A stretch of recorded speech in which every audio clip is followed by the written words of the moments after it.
What a pulsating night of League Cup football that was. That was truly sensational and genuinely was a delectable medley of footballing splendour. Do you know what? I will never tolerate any sort of slander to the League Cup. Anyone who has an issue with the League Cup or doesn't give it the respect that it deserves, I do not understand that mentality. Sneery attitudes to the League Cup or any cup competition, I don't understand it. Sometimes you get Arsenal fans being sneery about cup competitions. The League Cup, for example, they may be sneery towards that. They've only ever won it twice. They have only ever won it twice, and not since 1993. And they want to be sneery about it. Not me, not on this channel, not accepted. It is a brilliant competition, and tonight's dazzling display of football proved quite how good it was. Where shall we start? Shall we start with my club? We'll start with Chelsea, right? Let's start with Chelsea. Right, let's get into it. Can you imagine how happy I am right now? You know how much I love this cup. You know how desperate I am to win it in February. You know how important I think the League Cup is. I think it really does whet your appetite for more silverware. And for Chelsea to win tonight, I am elated. In the circumstances, we've gone away to Brentford. Brentford hate Chelsea. It's a real venomous game. Not from my perspective. I literally never met a Brentford fan in my life. But they sing songs about Chelsea on a weekly basis. They really do hate us, and therefore it's an intense, difficult atmosphere for Chelsea to get a victory. It sounded fantastic on the telly. My Chelsea WhatsApp group has been pinging off. Everyone in that away end said it was the best away day of the season. Best away end that we've had, and that shows you the intensity of a London derby, but also the importance of a team that we feel an affinity to. Can you believe it? Harvey Vale, what a player. Soonsup Bell, Stringer Bell as I call him, in the team. Both look decent. I thought Harvey Vale shone. I thought he really shone. And Harvey Vale is from a Chelsea family.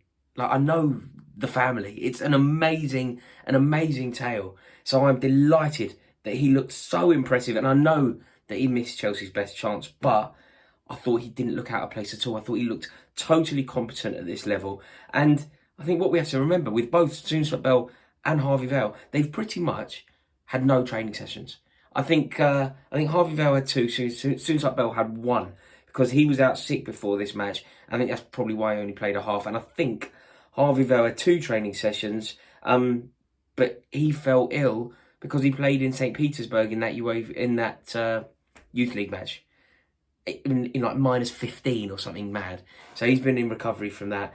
But I am so happy because I was worried about today. I thought that it could have been a really tough day for Chelsea.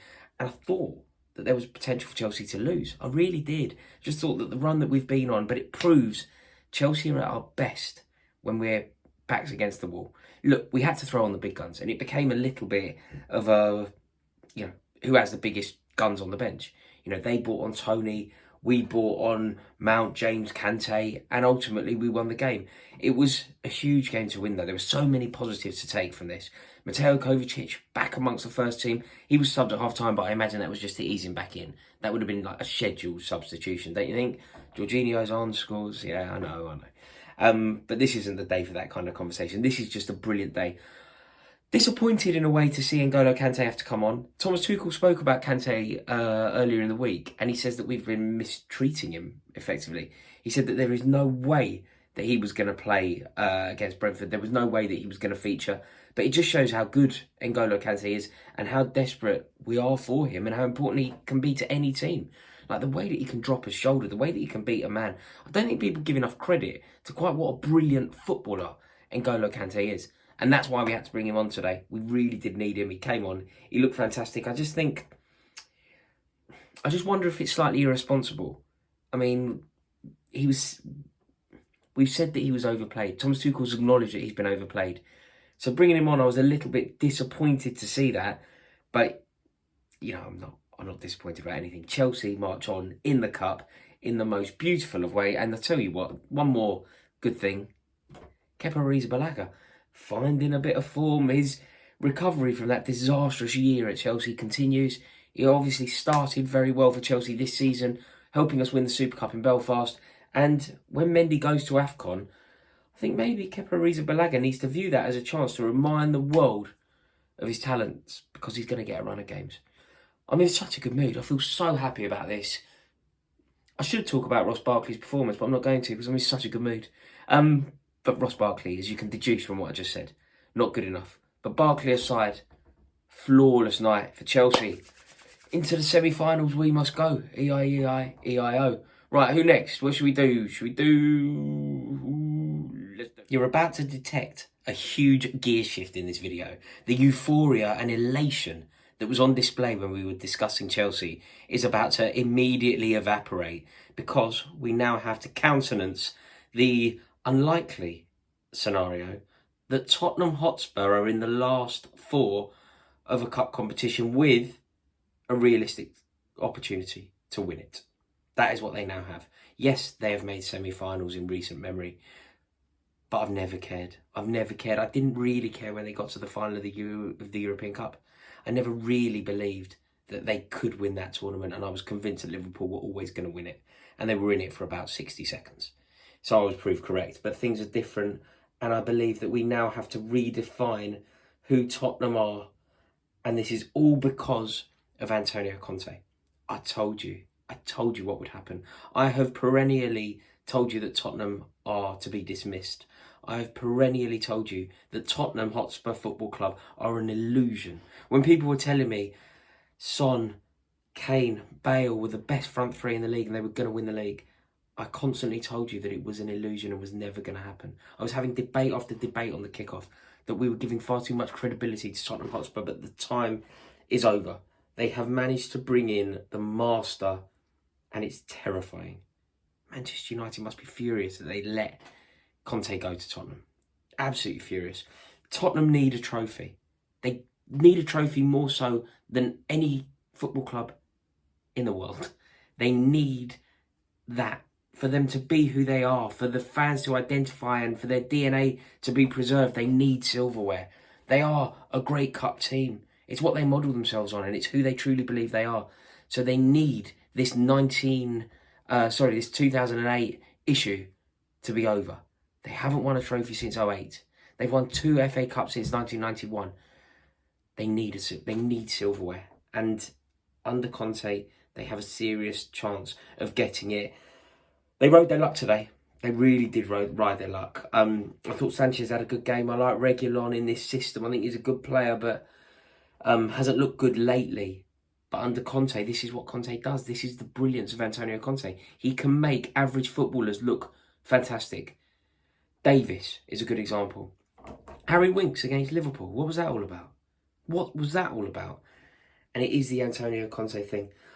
I didn't think that they were going to get it done today, but they were spectacular, really. In terms of toughing it out, in terms of getting it over the line, it's exactly what they would have wanted. I think they can take a lot of pride from that.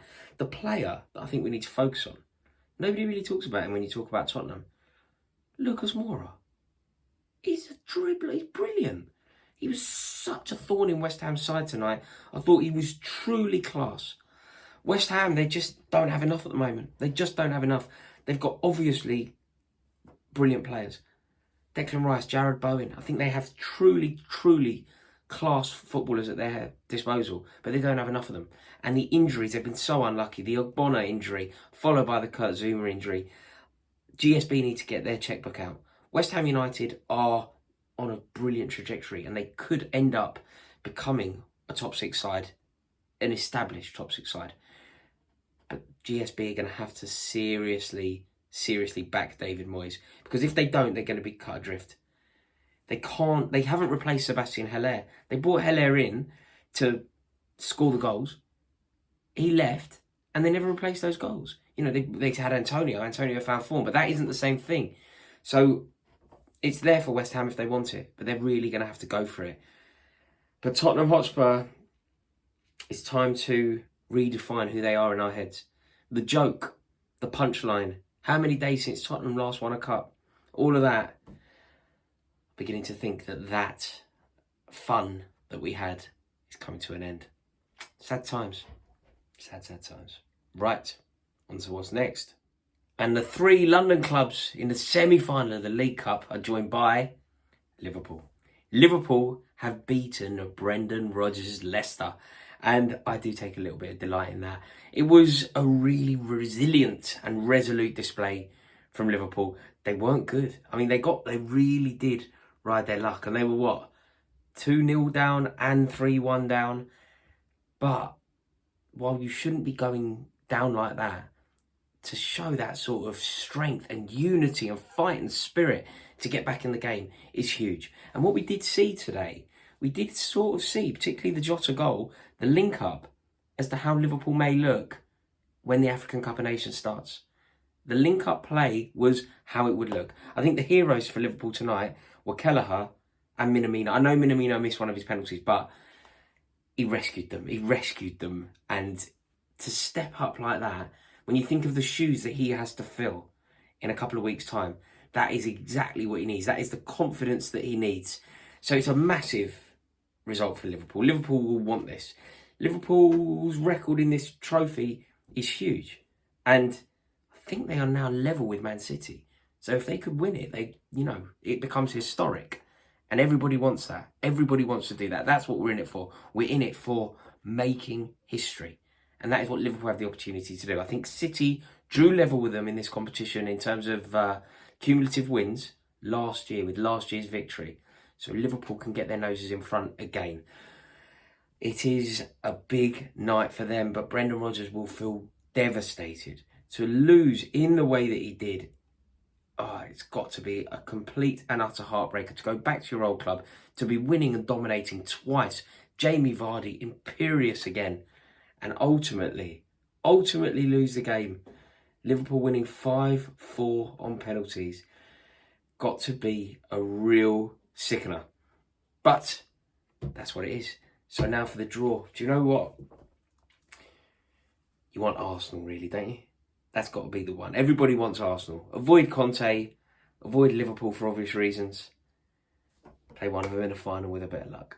This has been fun. I have loved it and I love this competition. I hope you have enjoyed this video. If you have, please give me the honour of clicking subscribe.